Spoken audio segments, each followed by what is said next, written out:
So you know when you're sitting at a crowded sports bar and you're watching, like, 50 different TVs showing 20 different games in perfect 4K sync? You probably never stop to think about how that's physically possible without the video just lagging or crashing completely. Well, I mean, most of us don't. We Yeah. just expect the image to be there, right?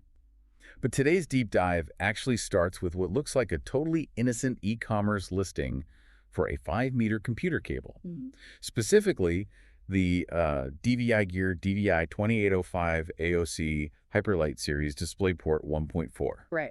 Quite the mouthful. But our mission today is to show you how that one specific cable is actually your entry point into this hidden, just mind-boggling world of extreme audiovisual infrastructure. And it's all run by a 25-year-old global company called HDTV Supply. Yeah, exactly.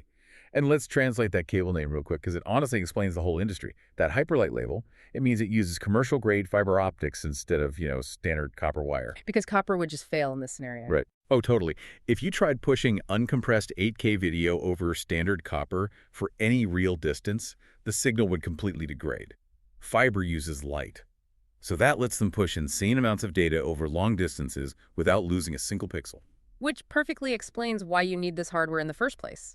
I mean, you don't buy a commercial fiber cable to hook up your laptop at home. You buy it because you are plugging into something like HDTV Supply's Wolfpack modular matrix switchers. Right, exactly. And looking at these sources, I mean, the scale here is staggering. We're talking about routing high-resolution video to 1680 or even 160 screens simultaneously.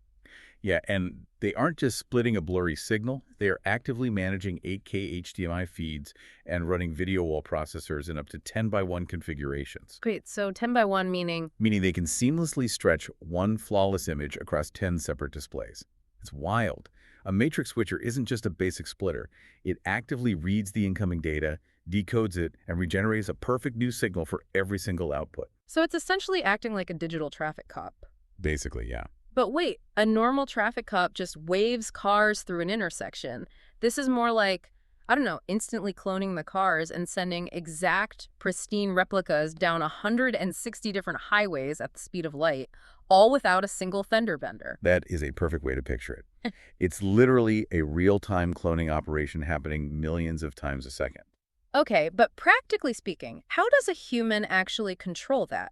Because my TV remote at home is confusing enough. If I have a system routing 8K video to 160 different screens, how do you not get completely overwhelmed? Right, that's the million-dollar question. Because a system like that is totally useless if a standard employee can't run it. The documents actually outline a tiered approach to control. Okay. So for simple setups, you can just use front button switching directly on the hardware, or even just free Android and iOS apps. Hold on, you're telling me I could just swipe on my phone and completely change the layout of a 100-screen video wall? I mean, technically, yes, but for the truly complex installations, they rely on much more advanced interfaces. Like what? Things like dual RS-232 control, which is an older, ultra-reliable serial communication standard. It physically wires the controller to the system so it never drops out just because the Wi-Fi gets spotty.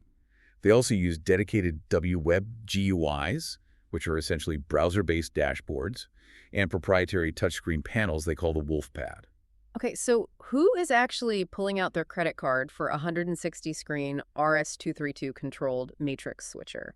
I can't imagine this is a casual purchase. Well, the sources highlight two heavy-duty consumers, and the contrast is wild. First, you have large-scale sports bars.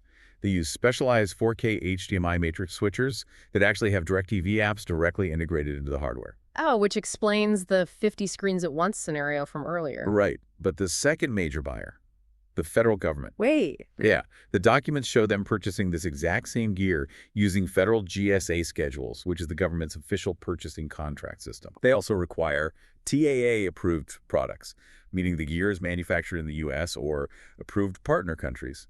And they even buy through the NASA SEP-P program. Wait. You're telling me NASA, like the people putting rovers on Mars and monitoring deep space telemetry, they're buying the exact same AV architecture as the sticky-floored sports pub down my street? How does that even make sense? It all comes down to absolute reliability. Whether you're broadcasting Sunday football to 100 hyped-up fans or monitoring a satellite launch in a command center, a dropped frame or a black screen is catastrophic to your objective. the underlying routing mechanism required is totally identical. That is objectively hilarious, but it really puts it into perspective. Whether we are talking about a 5-meter DisplayPort cable or a 160-screen network, this entire modern visual world we live in is built on incredibly dense, invisible infrastructure. Yeah, it's the hidden backbone of almost every public space you walk into. So to wrap up our deep dive today, I want to leave you with this thought. The next time you walk through Times Square or look up at a giant stadium jumbotron, don't just marvel at the brightness. Ask yourself what happens when the underlying standard formats inevitably change. Oh, yeah, that's a great point. Right. When the world eventually moves from 8K to 16K or HDMI becomes entirely obsolete, just think about the sheer logistical nightmare of ripping out and replacing miles of that buried infrastructure just to keep the lights on.